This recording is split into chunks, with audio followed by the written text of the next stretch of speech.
Por lo tanto, si rechazamos la ley, es lo mismo con rechazar al Hijo. Y rechazar al Hijo es lo mismo con rechazar al Padre.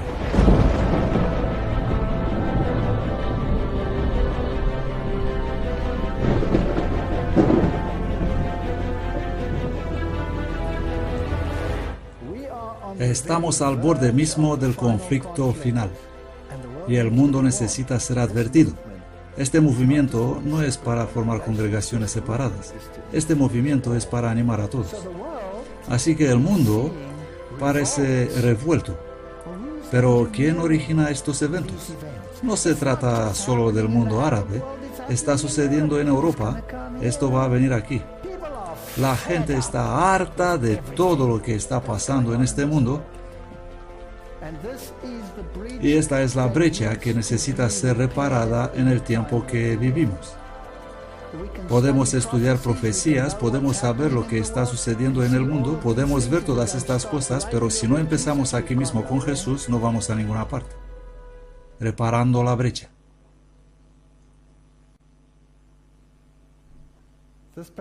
Esta presentación se titula Elías. Y creo que todos deberían saber de dónde proviene este título. Mateo capítulo 17, 11. Y respondiendo Jesús les dijo, a la verdad, Elías vendrá primero y restaurará todas las cosas. Así que hay asuntos que necesitan ser restauradas. Y Dios pondrá las cosas en claro para que la gente pueda tomar una decisión al final de los tiempos. Hay una declaración hermosa en el espíritu de profecía que dice que no tenemos nada que temer por el futuro, a no ser que nos olvidamos de cómo nos ha conducido Dios en el pasado. Solo brevemente, el primer Elías, leemos sobre él en Primera Reyes, capítulo 18, versículo 17. Y aconteció que cuando Acab vino a Elías, le dijo a Acab, ¿eres tú el que ha turbado a Israel?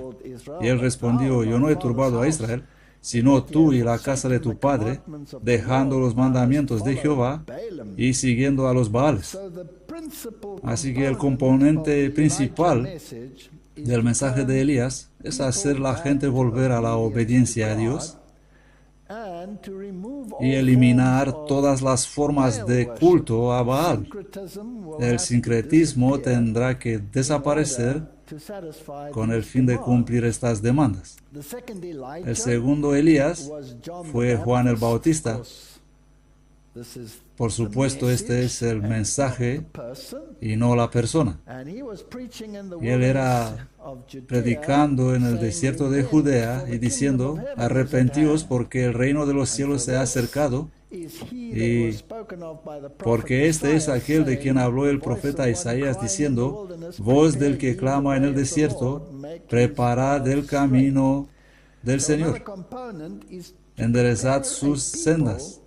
Así que otro componente es preparar a un pueblo para la venida del Señor y que implica un cambio en el corazón y el arrepentimiento. El papel de Juan el Bautista se puede ver en los versos de Lucas 1 y continuando. Mas el ángel le dijo, Zacarías, no temas, porque tu oración ha sido oída y tu esposa Elizabeth te dará a luz un hijo y llamarás su nombre Juan. Y tendrás gozo y alegría, y muchos se regocijarán de su nacimiento. No dice todos, sino muchos.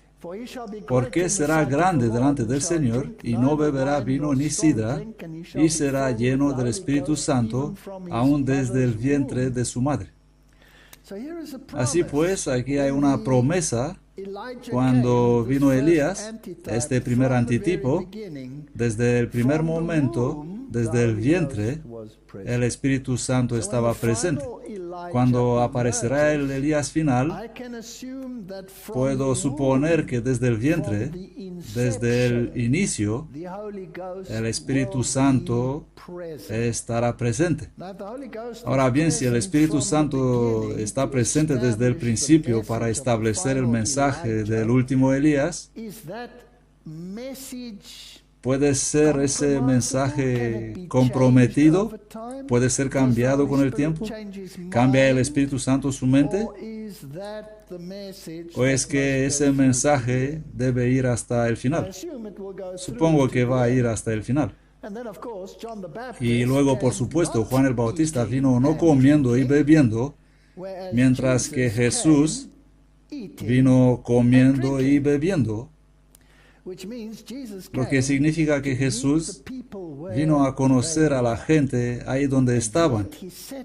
Y sin embargo, Él apartó a un hombre que iba a ser no comiendo y bebiendo, sino más bien comer los alimentos simples de las clases más pobres, para así decirlo, la locusta, que es la algarroba, y miel silvestre. Por supuesto, la miel silvestre no es una comida en sí misma, así que supongo que tenía el menú que tenían las personas más pobres, y la base era la algarroba y las frutas y verduras y todo lo que entra en eso. Y tenía un estilo de vida que era incluso diferente al de Jesús. Ya saben, la gente siempre dice, pero Jesús comió pescado y Jesús comió eso. Pero aquí Él está apartando un tipo. Pero lo que quiero resaltar es que Él estaba lleno del Espíritu Santo aún desde el vientre de su madre. Y hará que muchos de los hijos de Israel se vuelvan al Señor su Dios, e irá delante de Él en el Espíritu y el poder de Elías. Así que ese mismo mensaje, el mensaje de Elías, es uno de separación. Elegid vosotros este día, será de vital importancia en este mensaje, para hacer volver los corazones de los padres a los hijos y los desobedientes a la sabiduría de los justos, para preparar un pueblo dispuesto para el Señor. Ninguno de los impíos se entenderá, pero el sabio llevará a muchos a la justicia. Y si lean los Salmos encontrarán que la obediencia a los preceptos de Dios es equivalente a la sabiduría. Verso 76, y tú, niño, profeta del Altísimo, serás llamado, porque irás delante de la faz del Señor para preparar sus caminos. Parte del mensaje de Elías. Para dar conocimiento de salvación, es decir, al fin del tiempo, ¿habrá confusión con respecto al plan de salvación? Creo que habrá, y el registro debe ajustarse correctamente a su pueblo para remisión de sus pecados, por la entrañable misericordia de nuestro Dios, por la cual nos vistió el resplandor de lo alto, para dar luz a los que habitan en tinieblas. Por lo tanto, hay un mensaje con respecto a la salvación. Hay un mensaje para el mundo exterior, los que habitan en tinieblas, y sombra de muerte, para encaminar nuestros pies por camino de paz. Por lo tanto, es un mensaje para el mundo entero. Y luego la Biblia dice, y el niño crecía y se fortalecía en espíritu, y estuvo en el desierto hasta el día que se mostró a Israel. Ahora, él tenía una experiencia en el desierto, así que la iglesia de Dios también tendrá una experiencia en el desierto. El tipo Israel tuvo una experiencia en el desierto, la iglesia de Dios al final también tendrá una experiencia en el desierto con todo lo que se asocia a ella. Habrá gente que quiere volver a Egipto. Habrá personas que se niegan a seguir las indicaciones del Espíritu como son reveladas por los profetas. Todos estos parámetros que hemos tratado en las conferencias anteriores. Salmo 119, versículo 165 dice, mucha paz tienen los que aman tu ley, y no hay para ellos tropiezo. Así pues, esta es la base del mensaje. Ahora, hay una bella historia en la Biblia acerca de este joven rey Josías, que dirigió al pueblo de Dios a una reforma definitiva. La Segunda Reyes nos dice que Josías solo tenía 8 años cuando comenzó a reinar, y reinó en Jerusalén 31 años.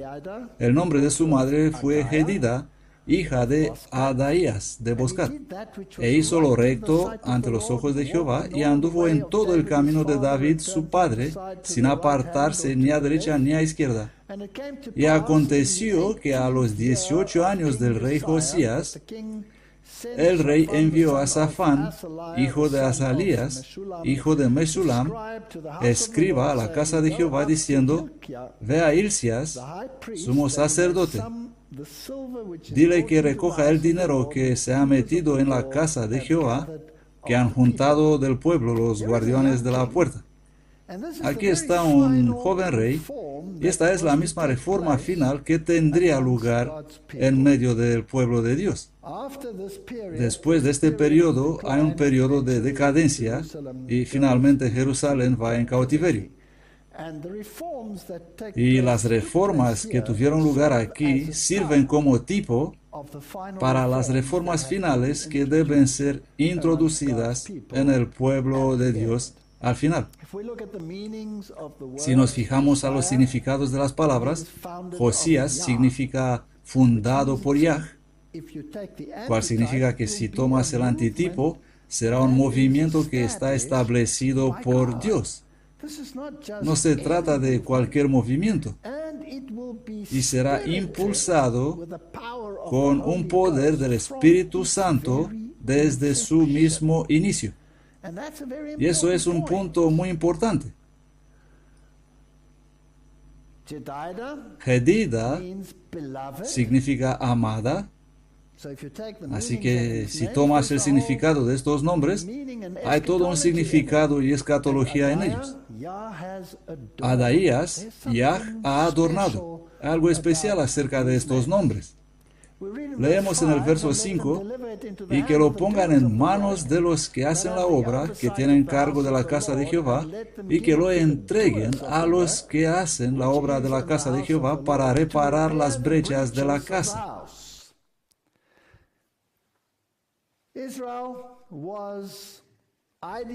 Israel era ideológicamente, en lo religioso, en desorden. Y aquí llega este joven rey, el joven movimiento antitípico, que tiene que restaurar todas las cosas y reparar las grietas.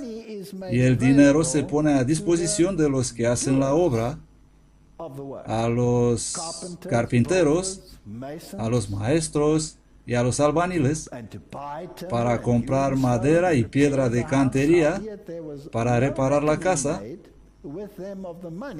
Y no se les pedía cuentas del dinero entregado en sus manos, porque ellos procedían con fidelidad. Así que las personas involucradas en la restauración, ¿qué tipo de personas eran?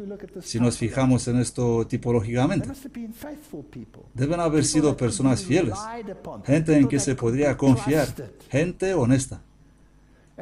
Entonces dijo el sumo sacerdote Hilcías a Safán escriba: He hallado el libro de la ley en la casa de Jehová. E Hilcías dio el libro a Safán y lo leyó. Viniendo luego Safán escriba al rey, dio al rey la respuesta y dijo: Tus siervos han juntado el dinero que se halló en el templo y lo han entregado en poder de los que hacen la obra, que tienen cargo de la casa de Jehová. Asimismo Safán escriba declaró al rey diciendo: Hilcías el sacerdote me ha dado un libro. Pues encontraron este libro de la ley, en contra del cual los reyes anteriores habían luchado. Por lo tanto, debió que algún escriba lo escondió y fue encontrado en el proceso de limpieza. Y sucedió que cuando el rey hubo oído las palabras del libro de la ley, rasgó sus vestiduras y mandó el rey a Hilcías el sacerdote, etc., diciendo: Id y consultad a Jehová por mí y por el pueblo y por todo Judá acerca de las palabras de este libro que se ha hallado, porque grande es la ira de Jehová contra nosotros, por cuanto nuestros padres no escucharon las palabras de este libro para hacer conforme a todo lo que fue escrito respecto a nosotros. Así que aquí está el centro del mensaje. Hay muchas cosas que se encuentran en los caminos que destruyen la esencia misma del Evangelio, y estas cosas tienen que ser reparadas. Este es el trabajo del Elías del fin. Si tomas un comentario bíblico general, el comentario bíblico de los creyentes, dicen que Josías fue rey de Judá durante 31 años y él reparó el templo y que fue la última era de la reforma en el reino de Judá. Después de eso viene el fin. Por lo tanto, es un tipo de la última era de la reforma en el reino. En el año 18 de su reino comenzó a reparar el templo y el dinero fue traído libremente y personas de confianza trabajaron con ese dinero. Ahora, si seguimos leyendo en Segunda Reyes, entonces fue Hilcías el sacerdote, y Ahicam, y Acbor, y Safán, y Asaías, a Hulda, la profeta, esposa de Salum, hijo de Ticva, hijo de Arras, guarda de las vestiduras, la cual moraba en Jerusalén, en la segunda parte de la ciudad, y hablaron con ella. Eso sí que es fascinante, que debe haber una profeta involucrada aquí. Ella estaba probablemente relacionada con Jeremías, que no estaba en la ciudad en este tiempo, pero sin embargo, enviaron a una señora profeta. Y ella les dijo: así dice Jehová, el Dios de Israel, decid al varón que os envió a mí. Ella debió saber que era el rey, porque menciona más adelante que es el rey.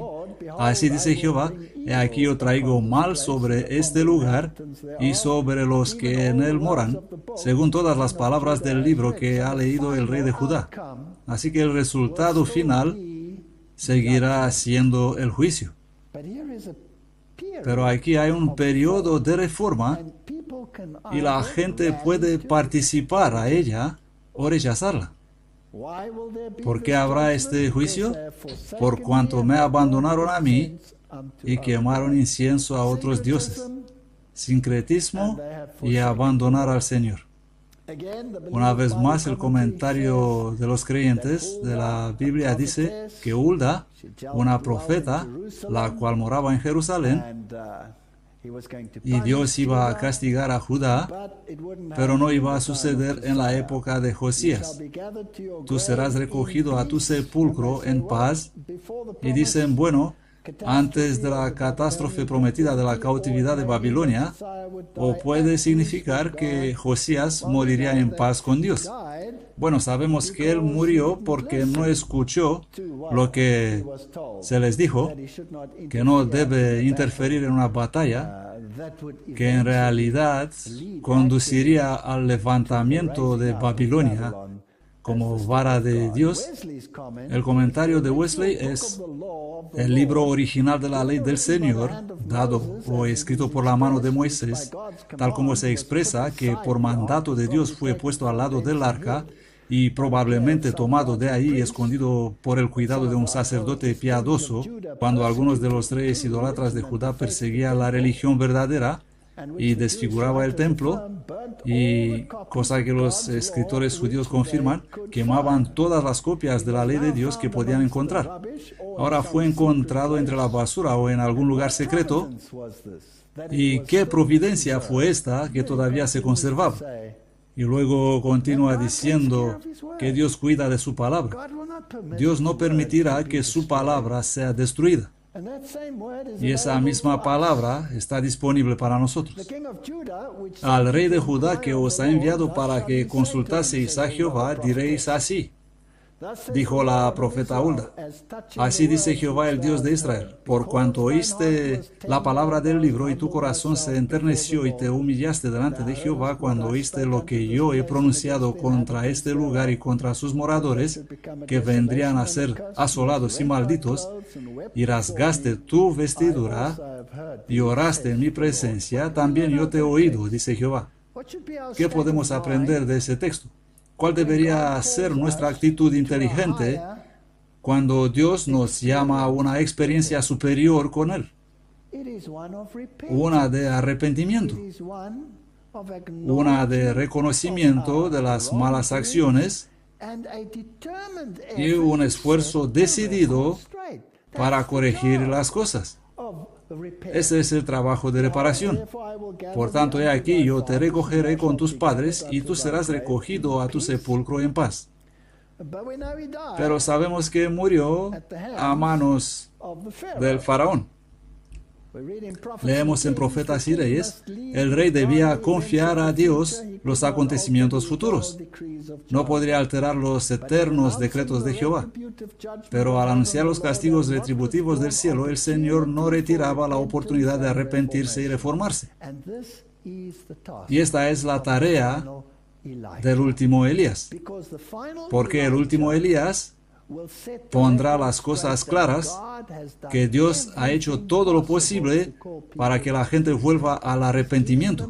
Él les da una oportunidad. El mensaje será menospreciado, pero algunos lo aceptarán. Y Josías, discerniendo en esto que Dios tenía buena voluntad para atemperar sus juicios con misericordia, resolvió hacer cuanto estuviese en su poder para realizar reformas decididas. Este es otro punto importante. Tenemos que hacer todo en nuestro poder. Mandó llamar inmediatamente una gran convocación a la cual invitó a los ancianos y magistrados de Jerusalén y Judá, juntamente con el pueblo común. Estos, con los sacerdotes y levitas, se encontraron con el rey en el atrio del templo. Así que el Elías del fin, creo también, hará todo lo posible para juntar todas las partes. No todos estarán dispuestos, pero el esfuerzo debe ser hecho.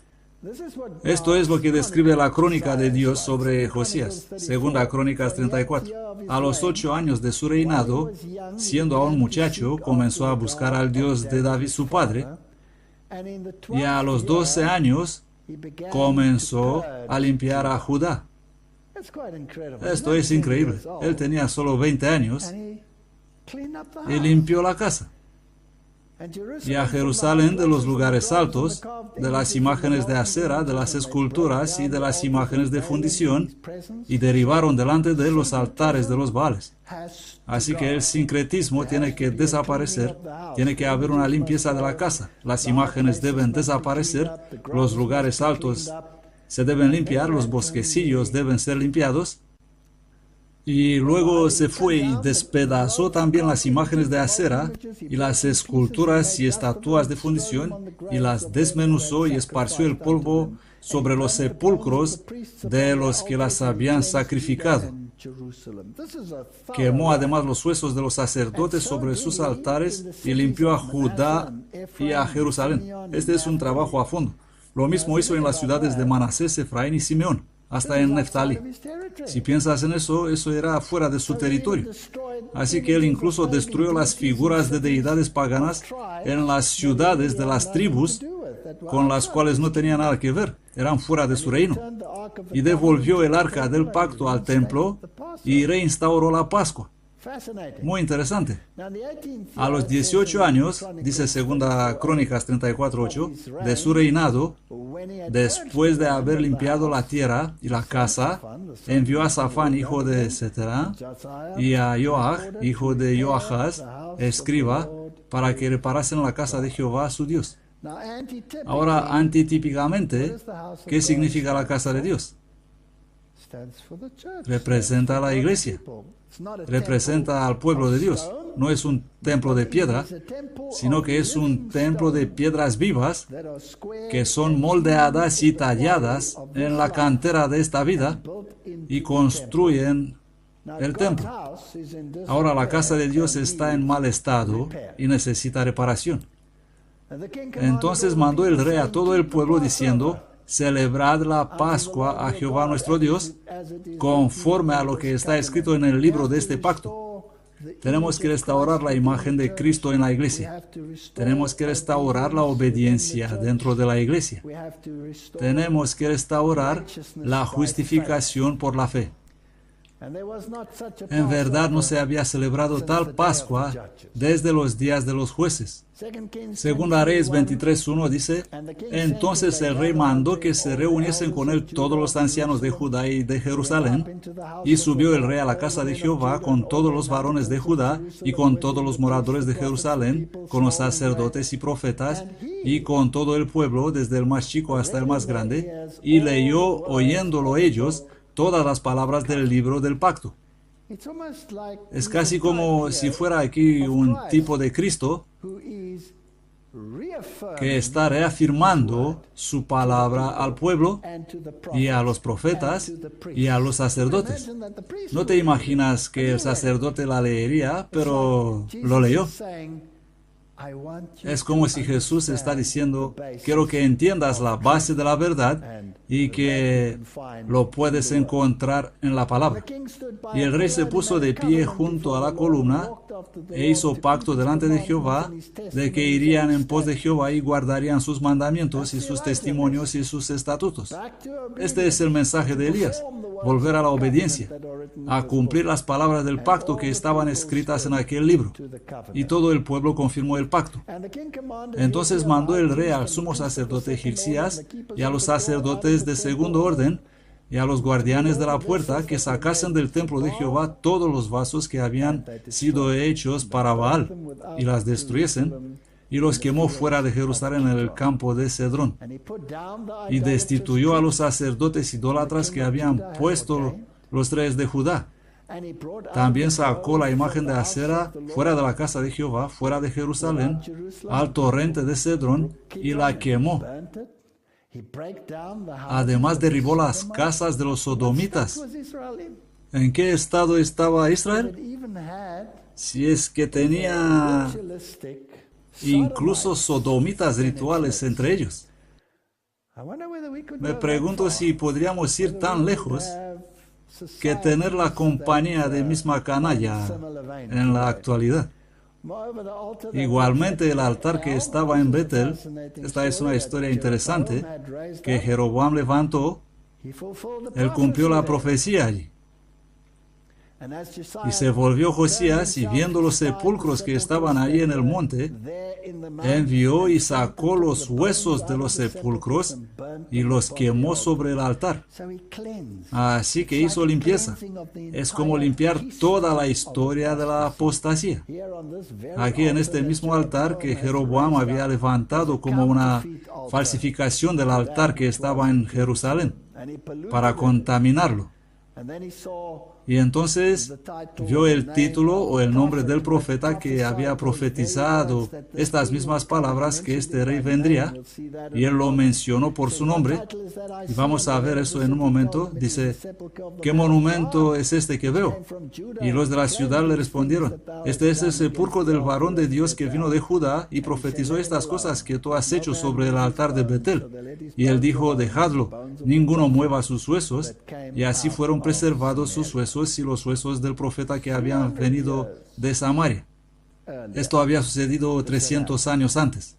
Lo leemos en 1 Reyes 13:1, y aquí que un varón de Dios por palabra de Jehová vino de Judá a Betel, y estando Jeroboam junto al altar para quemar incienso, clamó contra él por palabra de Jehová y dijo, altar, altar, así dice Jehová, he aquí que a la casa de David nacerá un hijo llamado Josías, el cual sacrificará sobre ti a los sacerdotes de los lugares altos que queman sobre ti incienso, y sobre ti quemarán huesos de hombres.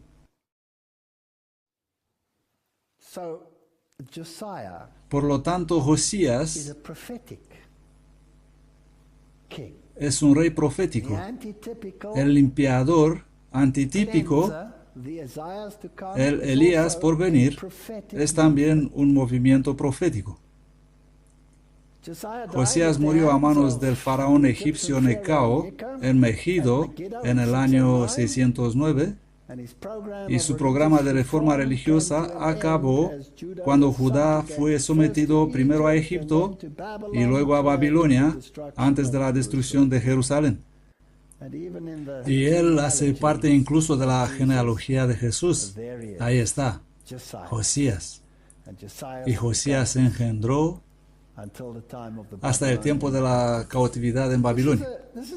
Esta es una hermosa tipología y nos da el programa que debe ser iniciado por el pueblo de Dios al final de los tiempos.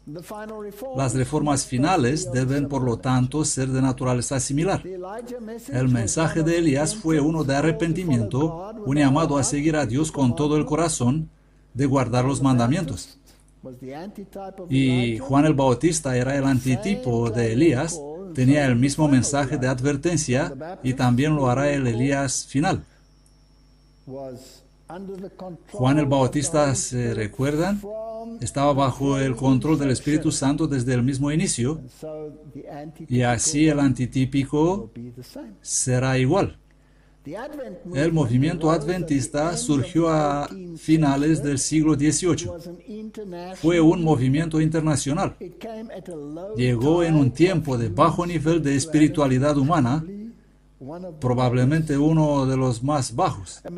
América había sido testigo de los disturbios de la guerra y el derramamiento de sangre, y Europa había presenciado la Revolución Francesa con todas aquellas ideologías que salieron de allí, todos los sismos, espiritismo, evolucionismo, marxismo, existencialismo. Todos estos movimientos surgieron exactamente en el mismo tiempo. ¿Dejaría Dios al mundo sin un testigo final? ¿Sin un mensaje de advertencia final?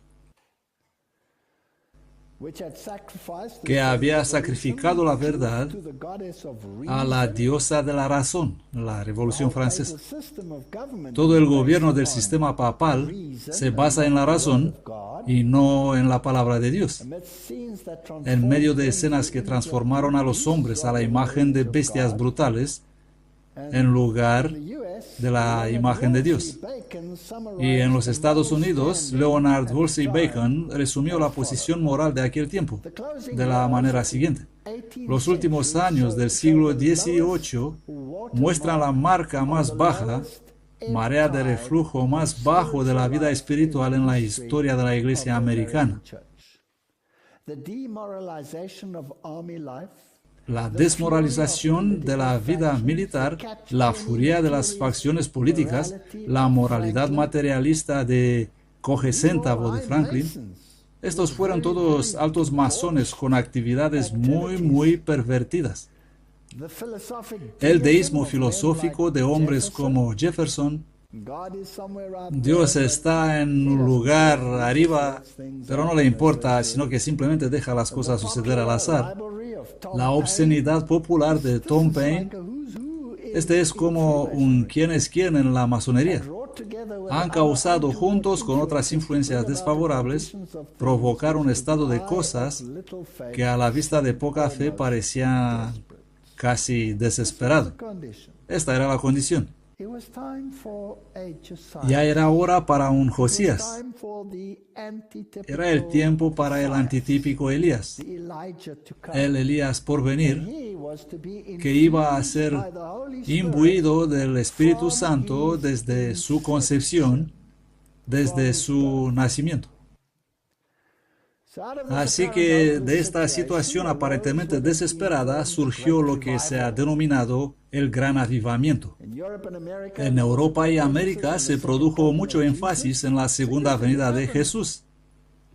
Es interesante que esto sucedió en todo el mundo. De pronto se produjo este despertar y la segunda venida de Jesús será importante. Las profecías de Daniel y Apocalipsis fueron de nuevo, otra vez, puestas bajo escrutinio, y se formaron todas las sociedades bíblicas extranjeras, 1804, la Sociedad Bíblica Americana, la Sociedad Misionera del Hogar Americano, todo en esa época del siglo XVIII. Y luego vino uno de los predicadores más destacados anunciando la segunda venida. Y ese fue William Miller.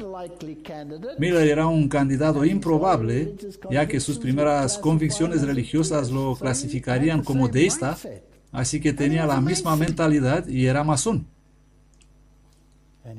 Y aquí vino, y no tenía formación religiosa alguna, pero más tarde se desilusionó con su deísmo y asistió a una congregación bautista, y en 1816 se convirtió en un serio estudiante de la Biblia, no permitiendo nada más, sino que la Biblia sea su propio intérprete. Y cuando descubrió las verdades de la Biblia, él renunció a sus conexiones masónicas. Y escribe: mientras estudiaba así la Escritura, me convertí satisfecho. Si las profecías que se han cumplido en el pasado son un criterio para juzgar el asunto del cumplimiento de aquellas que son en el futuro, que las opiniones populares del reinado espiritual de Cristo, un milenio temporal antes del fin del mundo y el restablecimiento de los judíos, no se sustentan en la palabra de Dios. Ahora solo piensa en esto. Este es un hombre escribiendo sin formación religiosa básica, siendo antes un deísta, empapado hasta cierto punto en estas actividades de una sociedad secreta, llega a ser desilusionado con todo eso y comprende: esto me está llevando a ninguna parte. Va a la iglesia y luego decide: ¿sabes qué? Voy a estudiar esta Biblia a ver qué puedo encontrar en ella. Dios usa a un hombre sin ningún tipo de formación teológica. ¿Hizo él lo mismo en el caso de Juan el Bautista? Ninguna formación teológica. Estuvo ahí en el desierto y los fariseos salieron y le dijeron: ¿por qué estás predicando estas cosas? Y él fue duro con ellos. Ahora bien, se imaginan el ambiente y el clima teológico, y el vino de Babilonia que estaba siendo servido a la gente. No es de extrañar que Dios pasa por alto los teólogos de la época también. Miller dice: porque me encontré con que todas las escrituras en que se basan estas teorías favoritas son expresados con tanta claridad como son aquellas que se cumplieron literalmente en la primera venida o cualquier otro periodo en el pasado. He encontrado claramente enseñado en las escrituras que Cristo Jesús descenderá en esta tierra, que vendrá sobre las nubes del cielo con toda la gloria de su Padre, que a su venida el reino y el dominio bajo los cielos será entregado a Él y a los santos del Altísimo, que lo poseerán para siempre y para la eternidad. Ahora tengo una pregunta. Este tema central, ¿está en armonía con el mensaje de Elías para preparar el camino para la venida del Señor? Debe ser. Que a su venida los cuerpos de todos los justos muertos serán resucitados y todos los justos vivos serán cambiados de corruptible a incorruptible, de mortal a inmortal, y que todos ellos serán arrebatados juntamente para recibir al Señor en el aire y reinarán con Él para siempre en la tierra regenerada. ¿No es esto lo contrario de lo que predicaban los teólogos populares? ¿No estaban predicando la inmortalidad del alma? Descubrí que el único milenio enseñado en la palabra de Dios son los 1000 años que han de intervenir entre la primera resurrección y la del resto de los muertos, como se presenta en el capítulo 20 de Apocalipsis. ¿Quién le enseñó esto? Bueno, ciertamente no fueron los teólogos, ¿no? Y que deben necesariamente ser seguidos por la venida personal de Cristo y la regeneración de la tierra. Lo encontró en la Biblia y solamente en la Biblia. Él puso todas estas cosas falsas a un lado y dijo: permítanme sentarme y ver qué tiene que decir Dios. Que hasta la venida de Cristo y el fin del mundo, los justos y los impíos seguirán juntos en la tierra, y que el cuerno del papado está en guerra contra los santos hasta su aparición y su reino, cuando será destruido por el resplandor de la venida de Cristo. Esto es alucinante. Él consiguió todo esto de la palabra de Dios. Seguramente debe haber leído otras fuentes también, pero durante 2 años, él tomó solo la Biblia y esta es su conclusión. Es increíble. Es obligatorio concluir que las diversas porciones de las Escrituras que se refieren al estado del milenio deben tener su cumplimiento después de la resurrección de todos los santos que duermen en Jesús. También he encontrado que las promesas respecto a la restauración de Israel son aplicadas por los apóstoles a todos los que sean de Cristo. Recibir a Cristo los convierte en simiente de Abraham, herederos según la promesa. Esto es contrario a la mayoría de las doctrinas populares, incluso de su época. Esto va en contra del pensamiento del tiempo. Y sin embargo es absolutamente bíblico. Y esta es la semilla de la cual se desarrolló el mensaje de Elías. William Miller, 1782-1849. En cuanto a la interpretación profética, William Miller aplicó el principio de año por un día a las profecías de Daniel. Los reformadores lo habían hecho. Pero los jesuitas en la contrarreforma habían inducido las mentes a ignorar eso. Pero él no lo ignoró y concluyó que los 2300 días de Daniel 8:14 comenzaron con el periodo de 70 semanas de Daniel 9:24 y que iban a terminar alrededor del año 1843. Así he llegado en 1818, al final de mis 2 años de estudio de la Escritura, a la solemne conclusión de que en unos 25 años a partir de este momento, alrededor de 1843, todos los asuntos de nuestro estado actual se terminarán. Esta era su teología. Samuel S. Snow más tarde enfatizó el séptimo mes otoñal judío, Tishri, como el verdadero fin del periodo profético de 2300 años, fecha de inicio, el otoño 457. Y desde entonces, la arqueología ha confirmado esa fecha. Por lo tanto, está en una base muy sólida. Y mostró que el día de la expiación en el servicio simbólico del santuario ocurrió en el 10º día del séptimo mes del año religioso judío, de modo que el día de la expiación antitípica se produciría en el otoño de 1844. Así que aquí tenemos una doctrina basada en la Biblia que está en armonía con la de la Reforma. Por lo tanto, a continuación, la predicación de Miller llevó al gran despertar Adviento. Y los predicadores involucrados, Josias Leach, que era un ministro metodista, Charles Fitch, ex pastor de la Iglesia Congregacional, Himes, pastor de la Segunda Iglesia Cristiana de Boston. Así que tenemos un mensaje, un llamamiento para todas las iglesias cristianas. Sí. El cristianismo tuvo que ser restaurado. Y se unieron a Miller. Himes comenzó un diario, El Clamor de Medianoche, para dar a conocer las enseñanzas del advenimiento, que en cierto momento distribuía hasta 10,000 ejemplares por día. Ese fue un gran movimiento. Y este mensaje se extendió como el fuego en la paja. No hubo intención de formar una denominación. No hubo ninguna intención de mostrar que una denominación era más correcta o menos correcta que otra denominación. No hubo nada de ese tipo. Eso fue puramente la predicación de la verdad bíblica a todos. E hicieron de esto su trabajo. Ellos predicaron en unas 130 reuniones de campo celebradas entre 1843 y 1844.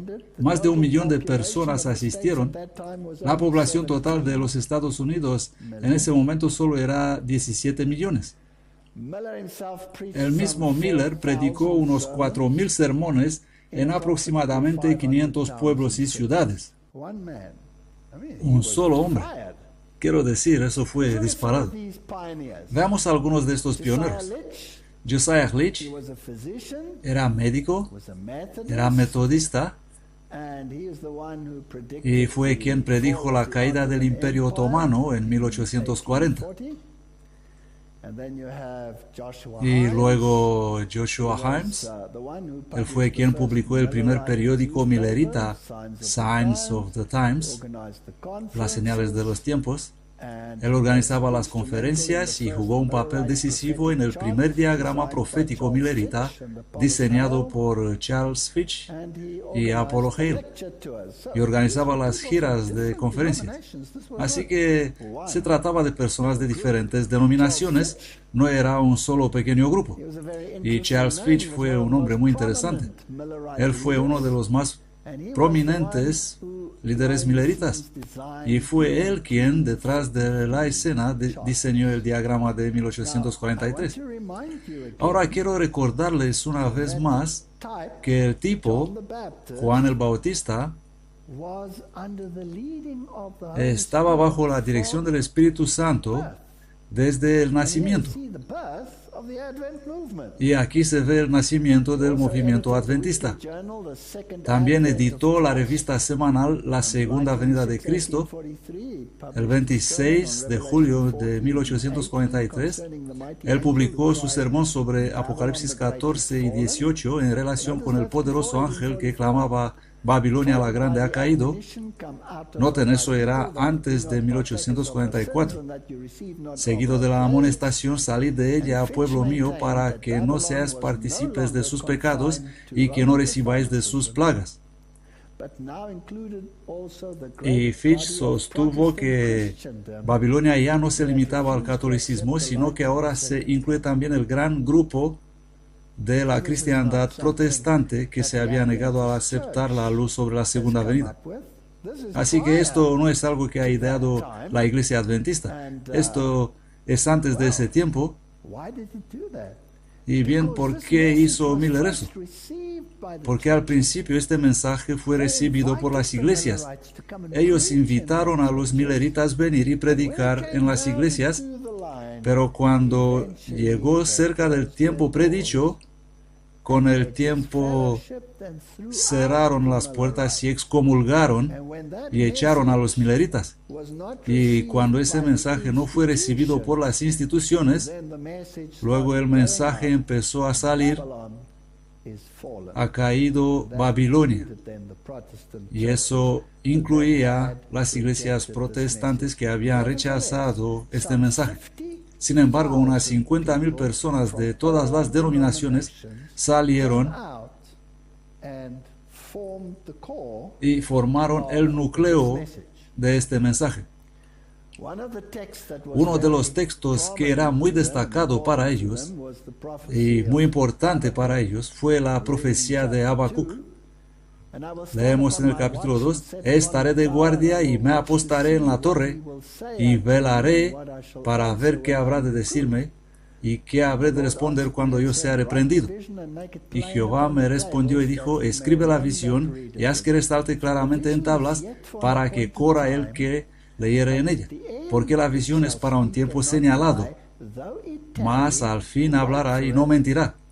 Aunque parezca tardar, espérala, porque sin duda vendrá, no tardará. Y se apropiaron de este versículo para sí mismos, porque parecía haber un momento de tardanza, porque Cristo no vino como ellos habían estudiado. Y esto fue llamado el tiempo de demora. Y aquí se enorgullece aquel cuya alma no es recta en él, mas el justo por su fe vivirá. Habacuc 2:1-4: estaré de guardia y me apostaré en la torre. Estos son los que fueron importantes para ellos. Y Jehová me respondió y dijo: escribe la visión y haz que resalte claramente, porque la visión es para un tiempo señalado, mas al fin hablará y no mentirá. Aunque parezca tardar, espérala, porque sin duda vendrá, no tardará. Y aquí se enorgullece aquel cuya alma no es recta en él, mas el justo por su fe vivirá. Esto es de la gran controversia. Ya por el año 1842, la orden dada a esta profecía: escribe la visión y haz que resalte claramente en tablas para que se pueda leer con gran rapidez, le había sugerido a Charles Fitch la redacción de un diagrama profético para ilustrar las visiones de Daniel y del Apocalipsis. La publicación de este diagrama fue considerada como cumplimiento de la orden dada por Habacuc. Nadie, sin embargo, notó entonces que la misma profecía menciona una dilación evidente en el cumplimiento de la visión, un tiempo de demora. Después del chasco, este pasaje de las Escrituras resultó muy significativo. Y ella repite: no tardará, y el justo vivirá mediante su fe.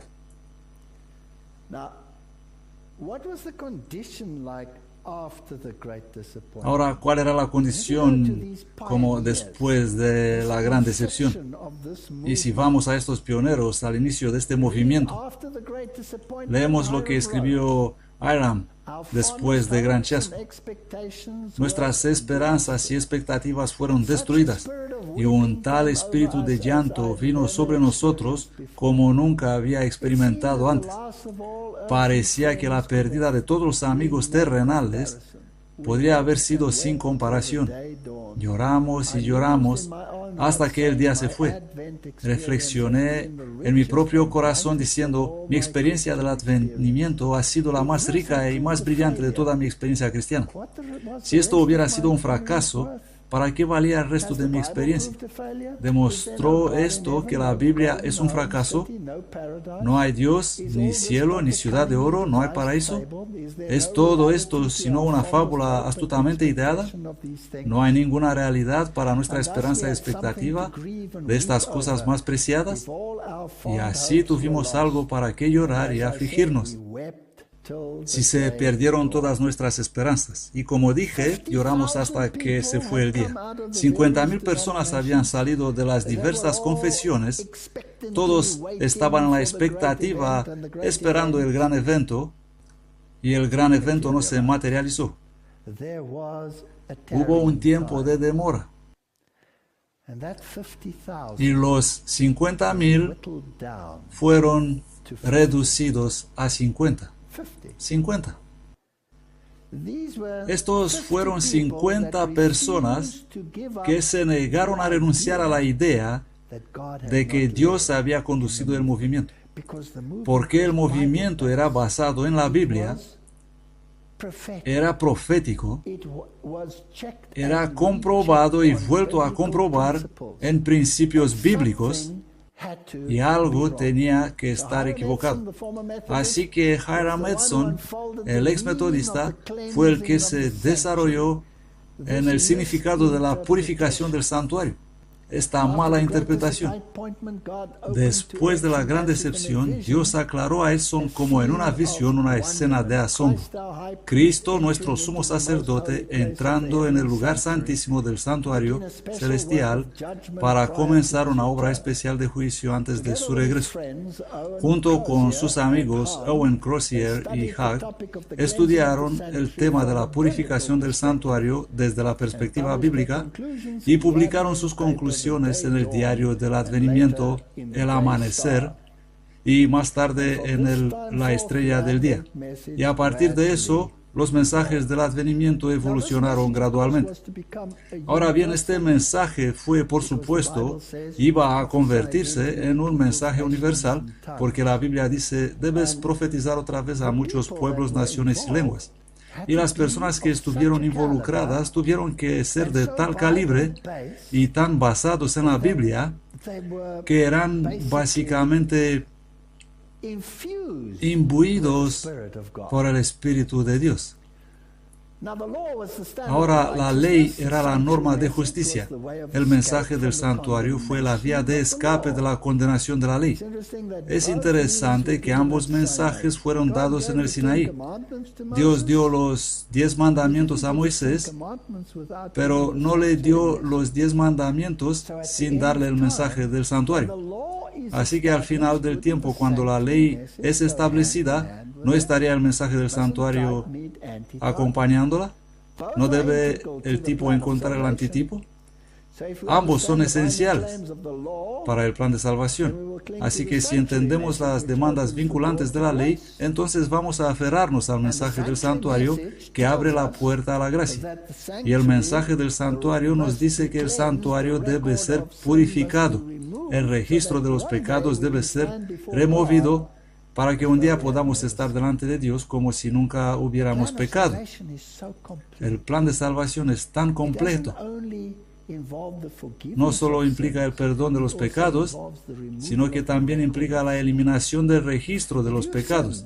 Si has pecado o no, digamos que has sido acusado falsamente de algún, lo que sea, crimen.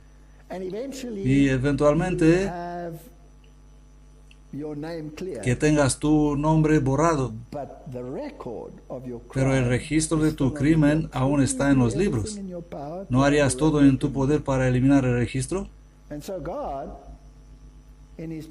Y Dios en su providencia ha abierto un camino por el cual se eliminará incluso el registro del pecado. Lo único que quedará serán las marcas en sus manos y en su costado.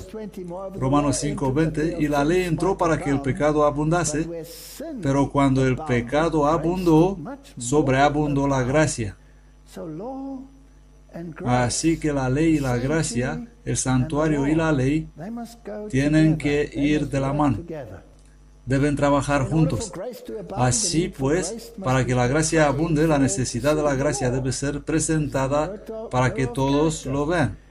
La ley es el espejo del carácter. Debía confirmarse de manera que el transgresor debe volver a Salvador para encontrar la solución a su condena. Así que los guardianes de su gracia deben necesariamente ser los custodios de su ley. Así que esta era una restauración que debía tener lugar al final de los tiempos, porque el mundo tiene una teología de movimiento pendular. Los judíos aceptaron la ley y rechazaron al Salvador. Los cristianos aceptaron al Salvador y rechazaron la ley. Así que Dios está trayendo a todos juntos al final de los tiempos. Al principio Dios puso al hombre bajo la ley, una condición indispensable para su misma existencia. Era un súbdito del gobierno divino y no puede haber gobierno sin ley. Así que la gracia y la obediencia son inseparables. No puedo estar bajo la gracia si no hay ley, porque donde no hay ley tampoco hay transgresión. Y si no hay transgresión, porque no hay ley, bueno, entonces no necesito la gracia. Así que la gracia implica que existe una ley. Juan 15:10, si guardáis mis mandamientos, permaneceréis en mi amor, como también yo he guardado los mandamientos de mi Padre y permanezco en su amor. Porque recibimos la gracia y el apostolado para obediencia de la fe en todas las naciones por su nombre. Así que el Elías tenía que venir, tenía que restaurar todas las cosas, llamar a la gente al arrepentimiento y llamarlos volver a la obediencia de la ley. Juan el Bautista reprendió a Herodes por violar los mandamientos y ese se casó con la esposa de su hermano Felipe. Y así el último Elías debe hacer lo mismo. Así que el mensaje del santuario sería de vital importancia. El santuario apunta a los medios de tratar el tema del pecado y la ley apunta al pecado. Antes de destruir el mundo antediluviano, Dios envió un mensaje de gracia y justicia. Gracia y ley a la gente. Así que antes de su segunda venida, el mismo mensaje también debe ser transmitido. Génesis 6:8. Pero Noé halló gracia en los ojos de Jehová. El movimiento adventista no es uno que es legalista, por el contrario, predica la gracia. Pero no se puede predicar la gracia si no hay ley, porque ¿para qué necesitas la gracia si no hay ley? Segunda Pedro 2:5 dice, y si no perdonó al mundo antiguo, sino que guardó a Noé, pregonero de justicia, con otras 7 personas, trayendo el diluvio sobre el mundo de los impíos. Y Lucas nos dice, y como fue en los días de Noé, así también será en los días del Hijo del Hombre. Entonces, ¿qué debemos predicar? El mensaje, en verdad, se refiere a la justicia de Cristo. Y debemos predicar la gracia y la ley y la justicia en su perspectiva correcta. Y eso podemos encontrarlo solo en el contexto del mensaje del santuario. Cuando Moisés estaba en el monte Sinaí recibiendo la ley escrita por la mano de Dios, ¿qué hizo la gente? Ellos apostataron, tomando como excusa la demora. Moisés fue un tipo de Cristo. Así que es posible que el retraso en la venida del Señor podría tener resultados similares al fin de los tiempos. Creo que sí. Creo que habrá una apostasía Y la demora en la venida del Señor será tomada por excusa. ¿Por qué? Podemos seguir como queramos. Éxodo 32:1. Mas viendo el pueblo que Moisés tardaba en descender del monte, se acercó entonces a Aarón y le dijeron: levántate, haznos dioses que vayan delante de nosotros, porque a este Moisés, el varón que nos sacó de la tierra de Egipto, no sabemos qué le haya acontecido. Y así vamos a tratar con tremendas apostasías al fin del tiempo. Y en cuanto a este Moisés, no sabemos qué pasó con él. Segunda Pedro nos dice: el Señor no tarda su promesa, como algunos la tienen por tardanza, sino que es paciente para con nosotros, no queriendo que ninguno perezca, sino que todos vengan al arrepentimiento. Y me alegro por ese versículo, de lo contrario ninguno de nosotros estaría sentado aquí hoy. Este mensaje se ha predicado desde hace más de 160 años y todavía estamos esperando. Y el mundo va de mal en peor y las condiciones de mal en peor. Hubo tres hechos distintivos que llevaron a la formación del mensaje adventista final. No es solo una cuestión de restauración de la ley y de la gracia en su relación correcta. Es todo el plan de salvación desde el inicio del pecado a la erradicación del pecado. Y eso solo se puede encontrar en el mensaje del santuario. En primer lugar, se desarrolló la doctrina del santuario. Luego, en un día de diciembre de 1844, un pequeño grupo de 5 mujeres estaban arrodilladas en oración en el domicilio de Himes, en South Portland, Maine, cuando una del grupo, Ellen Gold Harmon, sufrió una experiencia que marcó el comienzo del cumplimiento de Apocalipsis 12:17, y se constituyó el espíritu de profecía. Es interesante que tenemos una mujer, y en Josías hay una mujer profeta también, Hulda.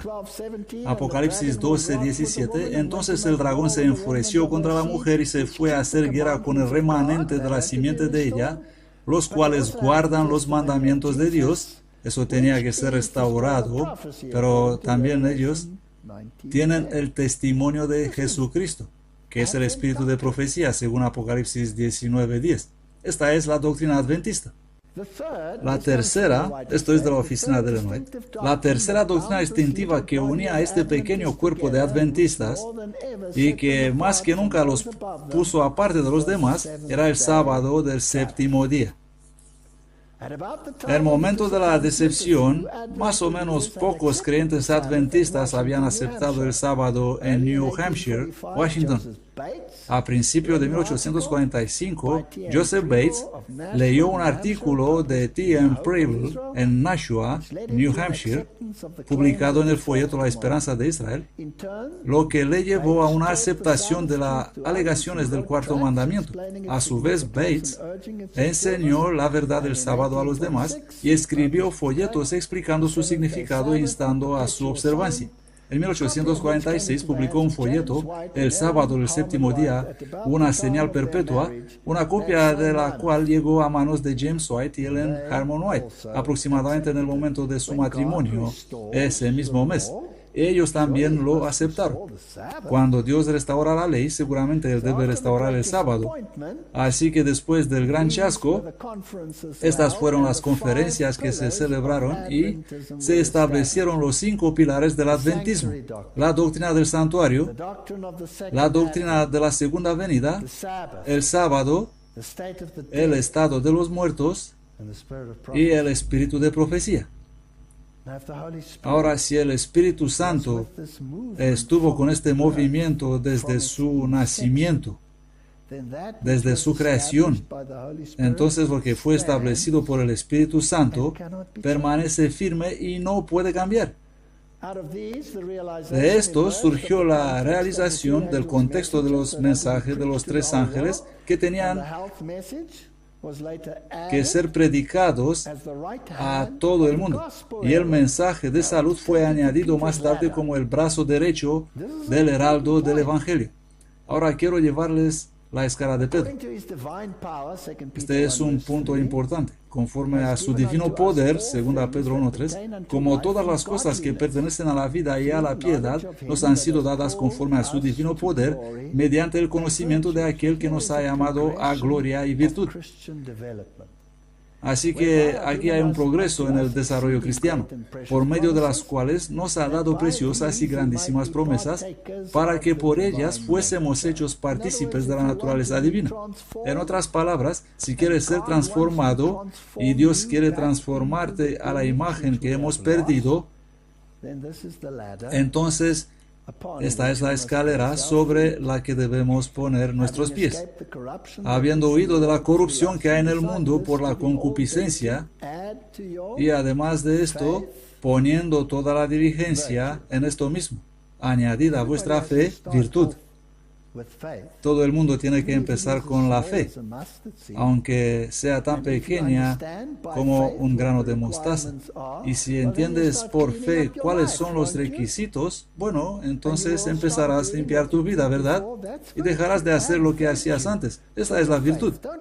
Añadid virtud a la fe, no solo leerlo. Hazlo, arrepiéntete y luego estudia tu Biblia.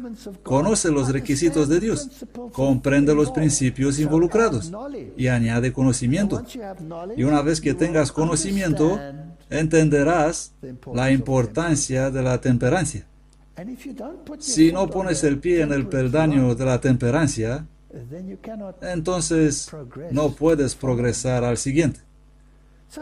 Así que estas son cuestiones importantes. El mensaje de salud, la temperancia, el estilo de vida que están en conformidad con los principios de Dios, no puede simplemente despreciarlos. Y nosotros como pueblo establecemos ejemplos en el mundo que cree que estas cosas no son importantes. La templanza, la reforma sanitaria, son componentes esenciales del crecimiento cristiano, porque ¿cómo puedes dar razón de la esperanza que hay en ti si eres un dispéptico? La paciencia, la piedad, la bondad fraternal, la caridad.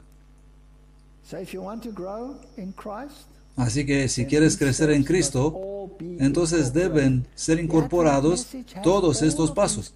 El mensaje adventista contiene todos estos componentes en él. No digo que todos los adventistas hacen esto, pero este es el mensaje y así es como lo estableció Dios. Porque si en vosotros hay estas cosas y abundan, no os dejarán estar ociosos ni sin fruto en cuanto al conocimiento de nuestro Señor Jesucristo. Pero el que no tiene estas cosas, tiene la vista muy corta, es ciego. Eso es importante. Eso es atronador. Review en Herald. Hablé con la gente alrededor de 1 hora y media sobre la escalera de santificación de Pedro, que consiste en 8 niveles. He insistido sobre la temperancia y la importancia de que los padres enseñen a sus hijos la abnegación, el autocontrol, vigilar el apetito y el gusto de la indulgencia a expensas de la fuerza mental, moral y física. ¿Es el mensaje de salud bíblico, sí o no? Por supuesto que lo es. Las lecciones sobre el autocontrol y abnegación han de ser recibidas mediante la educación en la niñez y la juventud. El apetito debe ser refrenado y educado. Y este es el trabajo responsable que recae sobre los padres. Los jóvenes de las generaciones pasadas han sido el índice de la sociedad. Señalad a los jóvenes la escalera de 8 niveles de Pedro y colocad sus pies no en el nivel más alto, sino en el más bajo, y con perseverante solicitud instadlos a subir hasta el último. Y luego ella habla sobre estos asuntos. Así que este mensaje es uno importante. Elías va a restaurar todas las cosas. No es asunto fácil obtener el preciado tesoro de la vida eterna. Nadie puede obtenerlo e ir a la deriva con la corriente del mundo. debe salir del mundo y mantenerse separado y no tocar lo inmundo. Así que es claramente un mensaje de separación, el movimiento adventista. Nadie puede actuar como un mundano sin ser arrastrado por la corriente del mundo. Nadie logrará un progreso ascendente sin esfuerzo perseverante. El que quiere vencer debe mantenerse asido firmemente de Cristo. No debe mirar hacia atrás, sino siempre hacia arriba y obtener un grado de fortaleza moral tras otro. El precio de la seguridad es la vigilancia personal. Satanás está jugando el juego de la vida por vuestra alma. No cedáis hacia su lado un solo centímetro, no sea que obtenga ventaja sobre vosotros. Así que era importante que Dios levante el espíritu de profecía en la iglesia para no quedarse sin un ancla, como el resto del mundo cristiano. Ahora James y Ellen White, él nació el 4 de agosto de 1821. Quiero notar unos cuantos puntos aquí. Cuando miramos a esas personas que estuvieron involucradas, cuando observamos su carácter, podemos aprender lecciones importantes. Cuando vemos su edad, cuando miramos su educación, esto es algo alucinante. Él fue el quinto de 9 hijos y cuando era niño sufrió una debilidad de la vista que le impidió asistir a la escuela hasta que tuvo 19 años. ¿Sabían eso? James White fue a la escuela como niño y no podía ver la pizarra porque estaba tan visco. Un ojo miraba allá y uno en otra parte. Así que el profesor lo llevó a la primera fila y dijo, siéntate en la primera fila, y él no veía nada, sus ojos iban así.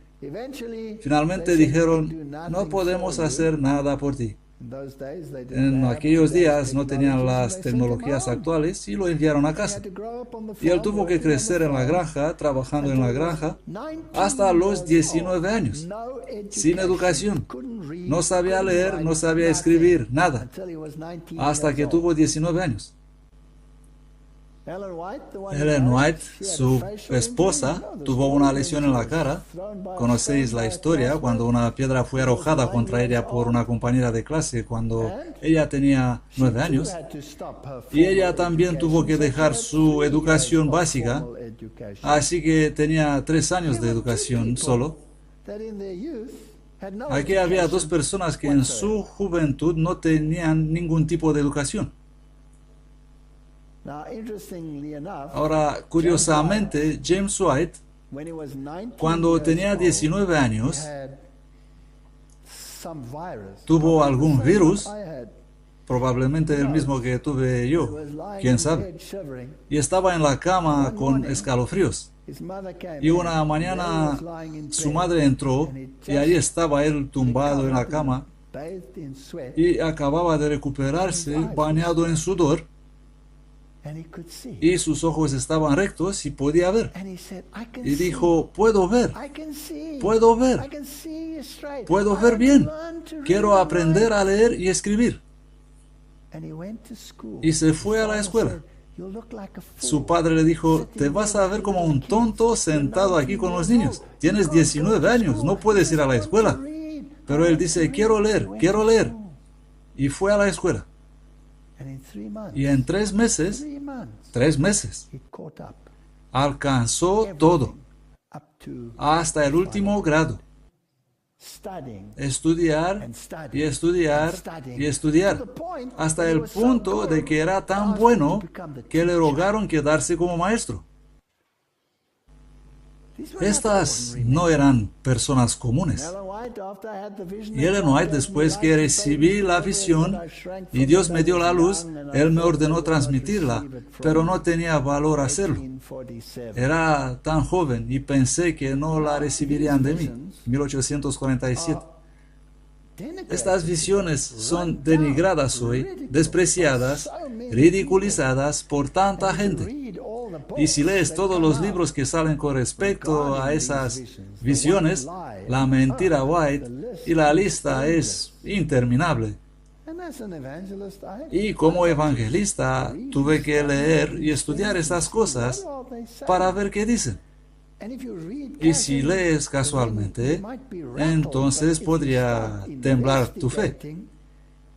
Pero si empiezas a investigar, te das cuenta de que hay tanta ignorancia en las afirmaciones contenidas en esas publicaciones. He encontrado en mi propia vida que si hay algo que no he entendido muy bien, me lo pongo en el estante más alejado de mi cabeza y a veces 4, 5, 6 años más tarde, ese problema se resolverá. Y lo que parecía como algo negativo llega a ser positivo. Hay tantas medio afirmaciones y tantas mentiras por ahí que es casi increíble que todavía hay gente que la consideran una profeta. Escuchaba a C.D. Brooks dado un sermón y el otro día recibí una pregunta que una persona escribió. ¿Cómo puedes decir que esta es una profeta? Esto es repugnante. Ella dice que la raza negra no debería tratar de imitar la raza blanca. Y cuando lees eso parece una declaración bastante racista. Y C.D. Brooks daba un sermón, y él es un hombre negro, y dijo que había leído esa declaración y que estuvo muy molesto cuando la leyó, hasta que leyó todo el asunto, y que en realidad no dice imitar la raza blanca, sino imitar a Jesús. ¿Por qué quieren establecer sus metas tan bajos?